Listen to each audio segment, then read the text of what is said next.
Wanna know how to install Game of Thrones King's Road in your mobile? Well, no worries. In this video, I'm going to show you an easy step-by-step guide on how you can do it. It's super simple and under a minute, so let's get straight to it.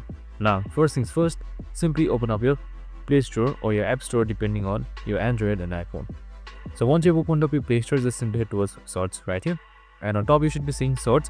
You can just simply select it again. So once you have selected that, just simply search up Game of Thrones. And now once you have searched it up, you should be seeing Game of Thrones King's Road right here. So you can just simply select it. So right here you can just simply select install, or just simply scroll down until you see reviews and the app features and also the trailers.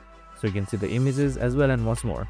So you can just simply select install now and the installation should begin. And that's it. It's super simple and easy. I hope this video helped. If it did, make sure to like, subscribe and tune in with us for more of these videos. See you in the next one.